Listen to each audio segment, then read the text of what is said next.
1 Korintus 2 ayat 1 sampai 16. Demikian. Demikian juga ketika aku datang kepadamu, saudara-saudara, aku tidak datang dengan kata-kata yang muluk atau dengan hikmat yang tinggi untuk menyampaikan rahasia Allah kepada kamu. Sebab aku telah memutuskan untuk tidak mengetahui apa-apa di antara kamu selain Yesus Kristus, yaitu Dia yang disalibkan. Aku juga telah datang kepadamu dalam kelemahan dan dengan sangat takut dan gentar. Baik perkataanku maupun pemberitaanku tidak kusampaikan dengan hikmat yang meyakinkan, tetapi dengan bukti kekuatan roh, supaya iman kamu jangan bergantung pada hikmat manusia, tetapi pada kekuatan Allah. Sungguh pun demikian, kami memberitakan hikmat di kalangan mereka yang telah matang, yaitu hikmat yang bukan dari dunia ini dan yang bukan dari penguasa-penguasa dunia ini, yaitu penguasa-penguasa yang akan ditiadakan. Tetapi yang kami beritakan ialah hikmat Allah yang tersembunyi dan rahasia yang telah disediakan Allah bagi kemuliaan kita sebelum adanya zaman. Tidak ada dari penguasa dunia ini yang mengenal hikmat ini. Sebab sekiranya mereka mengenalnya, mereka tidak menyalibkan Tuhan yang mulia. Tetapi seperti ada tertulis, apa yang tidak pernah dilihat oleh mata dan tidak pernah didengar oleh telinga dan yang tidak pernah timbul di dalam hati manusia, semua yang disediakan Allah untuk mereka yang mengasihi Dia. Kepada kita, Allah telah menyatakannya oleh Roh, sebab Roh menyelidiki segala sesuatu, bahkan hal-hal yang tersembunyi dalam diri Allah. Siapa di antara manusia yang tahu apa yang terdapat di dalam diri manusia selain roh manusia sendiri yang ada di dalam dia? Demikian pula lah, tidak ada orang yang tahu apa yang terdapat di dalam diri Allah selain roh Allah. Kita tidak menerima roh dunia, tetapi roh yang berasal dari Allah, supaya kita tahu apa yang dikaruniakan Allah kepada kita. Kami memberitakan hal-hal ini bukan dengan kata-kata yang diajarkan hikmat manusia, tetapi yang diajarkan roh, sambil menjelaskan hal-hal rohani kepada orang-orang rohani. Manusia alami tidak menerima apa yang berasal dari roh Allah, karena hal itu baginya adalah suatu kebodohan. Ia tidak dapat memahaminya, sebab hal itu hanya dapat dinilai secara rohani. Namun, manusia rohani menilai segala sesuatu, tetapi ia sendiri tidak dinilai oleh orang lain. Sebab, siapakah yang mengetahui pikiran Tuhan, sehingga ia dapat menasehati dia? Namun, kami memiliki pikiran Kristus. Sampai di situ yang berbahagia, yang mau mendengarkan firman Tuhan, memelihara, terus belajar dan melakukannya. Haleluya. Hikmat yang benar. Berarti kalau ada hikmat yang benar, ada juga yang tidak benar. Orang selalu mempertentangkan bahwa hikmat yang diajarkan, yang berkembang di dunia ini menjadi nilai standar norma dunia ini bertentangan dengan norma Alkitabiah, hikmat yang dari Allah. Saya berpikir mestinya sih tidak selalu begitu. Tapi bagaimana hikmat yang dari Allah itu mencerahkan akal budi hati kita untuk melakukan hal-hal yang baik. Jadi ada memang hikmat dunia. Hikmat dunia seringkali diartikan dengan kepandaian otak kita, akal budi, intelektual. Tanpa sadar orang kalau melihat ada anak yang pandai, yang cerdas, dia punya hikmat, punya kepandaian. Tapi kan belum tentu. Hikmat seringkali juga dikaitkan, hikmat dunia ini, dengan strategi untuk mencapai suatu kesuksesan, keberhasilan.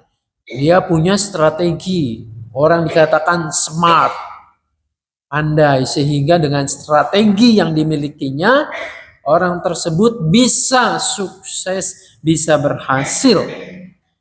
Lalu juga ada yang mengkaitkan hikmat dunia ini sepertinya membaca situasi, membaca gelagat yang ada sehingga tindakannya bisa menguntungkan. Dan ada orang juga yang mengatakan hikmat dunia ini adalah di mana orang pandai memanfaatkan situasi kesempatan. Jadi hikmat dunia ini ukurannya apa?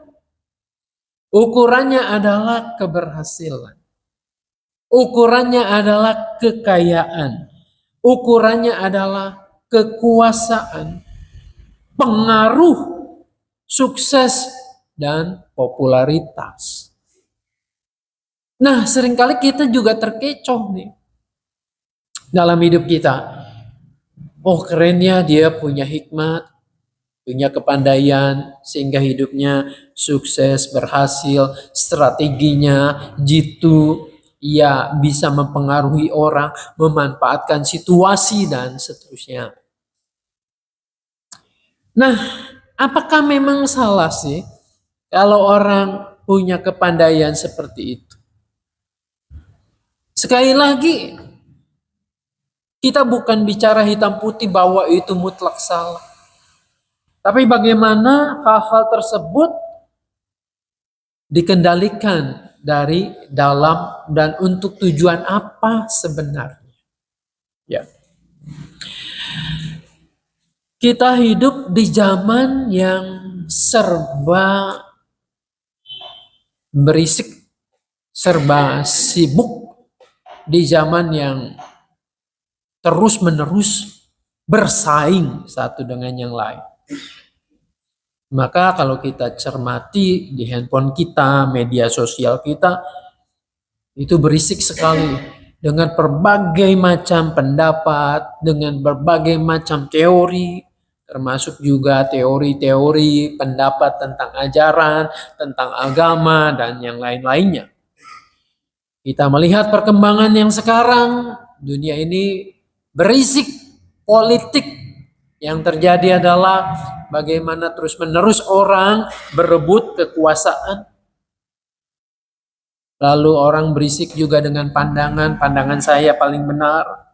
Semua orang ingin didengar, semua orang ingin terlihat pintar, terlihat dikagumi.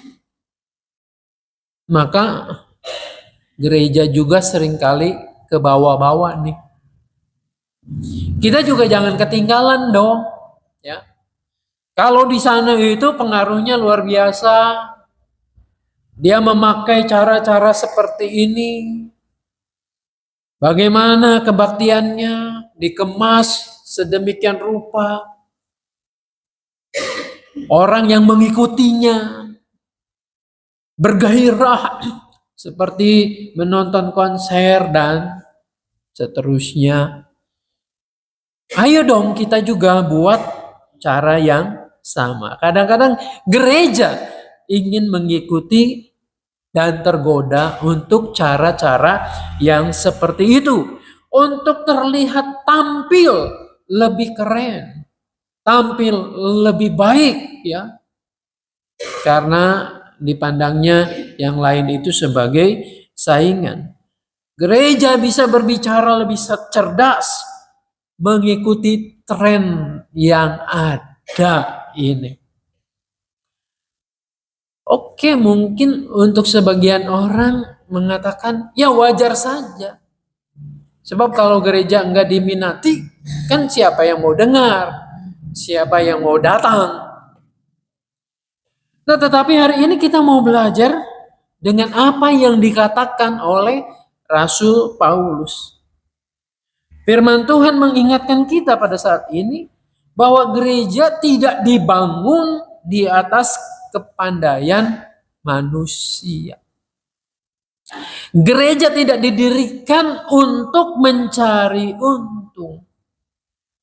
Gereja didirikan bukan agar terlihat intelektual, terlihat keren, ya, terlihat punya pengaruh, punya kuasa. Bukan itu. Tapi Paulus di sini mengatakan, aku tidak datang dengan kata-kata hikmat yang meyakinkan. Jadi ketika Paulus menyapa jemaat Korintus, aku datang kepadamu bukan tuh supaya kamu terheran-heran, supaya kamu terkagum-kagum, supaya kamu terpesona. Bukan itu. Tetapi Paulus mengatakan, aku datang dengan kesederhanaan. Aku memilih tampil tidak seperti orang-orang hebat, orang-orang intelektual untuk meyakinkan kamu. Malahan Paulus mengatakan, aku datang kepadamu, ayat 3 itu, dalam kelemahan dan dengan sangat takut dan gentar. Ini mungkin kita tertegun melihat itu. Aku datang dengan kelemahan, dengan takut dan gentar. Tapi kan kebanyakan orang yang dipuja, yang disanjung itu adalah ketika ia datang meyakinkan. Ketika ia datang dengan berani, dengan gagah, dengan lantang mengatakan ini dan itu. Paulus mengatakan, aku datang bukan dengan itu, tapi justru dengan kelemahan, dengan rasa takut dan gentar. Kenapa Paulus berkata demikian? Karena jemaat Korintus hidup di kota yang sangat mengagungkan intelektual, mengagungkan omongan yang basi, retorika itu, mengagungkan filsafat. Siapa yang pandai bicara, ia pasti dihormati. Siapa yang terlihat intelektual, dia dianggap hebat. Nah, kan orang-orang di sana mengharapkan seperti ini. Kalau saya bicara secara intelektual, retorika, ngomong seperti ini, jelas, lantang, berani, lalu ada teori-teori yang disampaikan. Ibu-ibu semua jadi kagum, yang dihormati siapa? Yang dikagumi siapa? Yang dikagumi saya dong. Saya orang keren, saya orang pandai, intelektual, saya jago berdebat, saya jago meyakinkan orang. Nah, Paulus mengatakan, bukan itu. Bukan aku yang harusnya kalian kagumi. Oleh karena itu, Paulus datang bukan dengan itu. Tetapi ia katakan, ia tegaskan bahwa ia datang dengan kekuatan roh. Aku datang dengan kekuatan roh supaya katanya iman kamu jangan bergantung pada hikmat manusia, melainkan kepada kekuatan Allah. Ini yang harus kita pahami. Tadi saya katakan kalau saya bicara meyakinkan, saya bicara terlihat pandai, intelektual, saudara-saudara, ibu-ibu terpesona pada saya. Berarti keterpesonaan, kekaguman itu dibangun atas saya, ya, atas kepandaian saya. Nah, kalau sayanya jatuh, gimana tuh yang terjadi? Ya, pendetanya kayak gitu. Ngomongnya pandai, pendeta aja kayak gitu, ya kalau gue dosa nggak apa-apa lah. Ini bahayanya kan, kita bisa lihat kan, hikmat manusia yang dibangun itu adalah rapuh. Kenapa? Karena yang nampaknya hari ini pandai, intelektual, keren, bisa jadi dia jatuh. Ketika ia jatuh, kalau kita dibangun bukan di atas roh Kristus, maka kita akan ke bawah jatuh. Kita akan merasa, ya pemimpinnya seperti itu, yang mengajarkan seperti ini, ya aku juga boleh dong melakukan sesuatu yang salah. Ini iman yang rapuh, tanpa dasar. Cara berpikir duniawi itu tanpa sadar nih ya, itu masuk tuh ke dalam kehidupan bergereja. Tetapi bukan ini yang harusnya terjadi. Bukan itu yang harus terjadi di jemaat Korintus, kata Paulus. Saya kira di semua jemaat Kristen bukan itu. Paulus lebih lanjut mengatakan, sebab aku telah memutuskan untuk tidak mengetahui apa-apa di antara kamu selain Yesus Kristus, yaitu Dia yang disalibkan. Kesempatan Paulus untuk mengorek ya, untuk menampilkan diri sebagai orang yang pandai, yang hebat, yang pandai bicara, itu bisa. Tetapi dia memilih, dikatakan, aku memutuskan. Artinya apa? Aku mempunyai sikap. Lebih baik aku dipandang tidak tahu apa-apa. Nah, ini kan keputusan yang radikal ya. Keputusan yang sangat kontroversi pada waktu itu. Ia bisa saja tampil intelektual, ia terpelajar. Paulus itu murid seorang Rabi Gamaliel yang luar biasa hebat. Dia pandai, bahkan pengakuannya di bagian tulisan yang lain, dia melakukan hukum Taurat itu nyaris tanpa cacat. Dia ahli berdebat, tetapi dia memilih tidak. Aku tidak memakai itu. Nah, mengapa? Karena Paulus tidak ingin iman jemaat ini didasarkan pada kegaguman manusia itu. Nah, ibu-ibu yang dikasihi Tuhan, hari ini gereja bisa tergoda untuk menggantikan ini salib ya. Menggantikan salib karya Tuhan itu dengan motivasi-motivasi lain. Dengan ajaran-ajaran yang mengajarkan tentang bagaimana tadi itu hikmat dunia itu tujuannya bagaimana hidup sukses, bagaimana hidup berpengaruh, bagaimana orang bisa kita taklukkan, bagaimana gereja bisa menguasai banyak hal.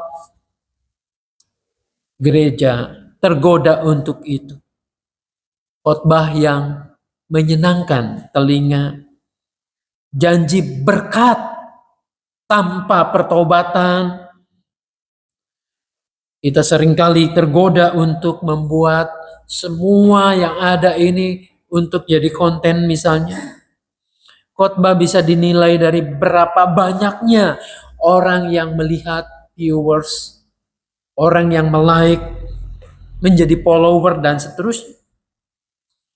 Tetapi firman Tuhan bertanya melalui kacamata Paulus ini, mempertanyakan kepada kita, apakah Kristus tetap menjadi pusatnya? Saudara-saudara, memang salib itu tidak populer. Ada orang yang sangat gerah, enggaklah bosen kalau di gereja temanya hanya tabah, menderita, setia. Kita udah capek di pekerjaan, udah capek ngepel, nyetrika. Kita kan ingin diberikan janji yang manis, kesuksesan, hidup kaya raya, anak-anak diberkati, dan seterusnya. Maka dikatakan kalau pemberitaan tentang salib itu ini kebodohan. Ini udah usang lah. Justru Yesus disalibkan kan agar kita jadi makmur. Kan bisa dibalik begitu. Nah justru Paulus menyadari, sebelumnya kita juga pernah membaca, berita tentang salib seringkali dianggap kebodohan oleh dunia yang akan binasa ini. Tapi justru disitulah sebenarnya kekuatan orang percaya, kekuatan gereja. Salib itu berbicara tentang penyangkalan diri, pertobatan, pengorbanan, kesetiaan dalam penderitaan. Disitulah sebetulnya letak kuasa Allah dinyatakan. Jika gereja kehilangan salib, gereja juga kehilangan jantungnya. Saudara-saudara, ibu-ibu yang dikasihi Tuhan, Paulus melanjutkan. Ada hikmat tetapi bukan hikmat duniawi. Sekali lagi ini. Hikmat duniawi itu berkata yang kuat, yang menang, yang kaya, yang berhasil, yang berkuasa, yang dihormati, yang viral itu yang penting. Tetapi hikmat Allah berkata, yang lemah itu dipakai oleh Tuhan. Yang rendah hati itu justru ditinggikan oleh Tuhan. Yang mengampuni adalah pemenang sejati. Bayangkan ya, orang itu kalau bisa mengampuni, sebenarnya dia adalah pemenang yang sesungguhnya. Salib adalah jalan kemuliaan. Bayangkan dunia melihat Yesus yang disalibkan itu dan berkata itu kegagalan. Tetapi Allah mengatakan ini kemenangan. Ibu-ibu yang dikasihi Tuhan, di Indonesia kita sering melihat integritas itu dikalahkan dengan kompromi. Ada keteguhan hati, oh saya tidak mau korupsi, saya mau lempeng-lempeng saja. Saya tidak mau kompromi, tapi akhirnya lama-kelamaan bisa melunak dengan tawaran-tawaran fasilitas, dengan tawaran-tawaran kenikmatan, kenyamanan. Suara kebenaran seringkali tenggelam oleh mayoritas yang menginginkan tadi kekayaan, popularitas, dan seterusnya. Jika kita mengikuti hikmat dunia, kita akan ikut arus. Tetapi jika kita mengikuti hikmat Allah, kita mungkin dianggap aneh. Aneh ini orang. Oh yang lain memanfaatkan kesempatan, dia nggak mau. Aneh nih orang.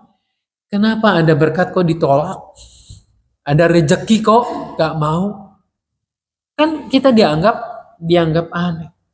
Namun ingat, apa yang dianggap bodoh oleh dunia ini, oleh Tuhan itu dipandang sesuatu yang mulia, sesuatu yang kekal.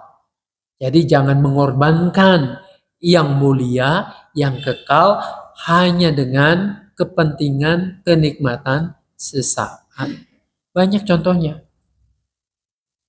Orang yang mementingkan kenikmatan sesaat, maka yang terjadi adalah dia penyesalannya seumur hidup.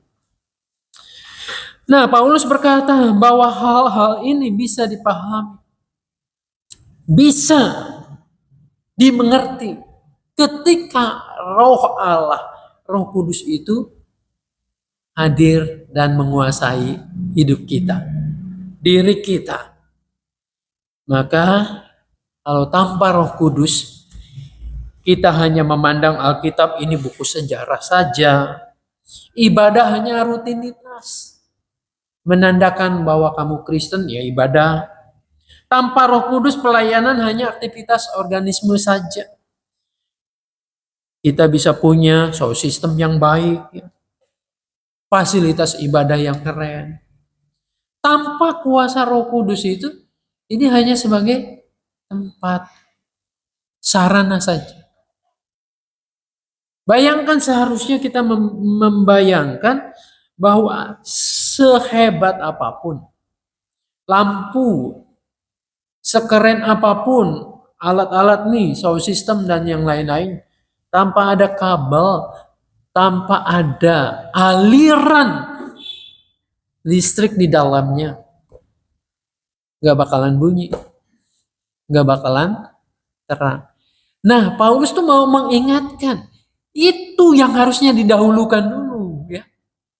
Aliran di dalam diri kita itu, kabel-kabel yang ada tersambung nggak? Dengan apa? Dengan Roh Kudus. Ada energi itu, ada listriknya yang mengalir dalam diri kita. Itulah hikmat yang mengendalikan kita.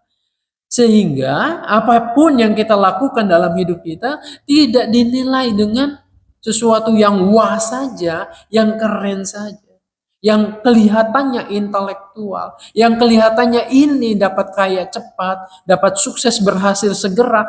Bukan itu, tetapi bagaimana dia menerangi hidup kita, melangkah dengan jalan Tuhan. Ya, seandainya kalau kita memang berhasil, kaya, sukses, kita yakin dan percaya itu bukan tujuan.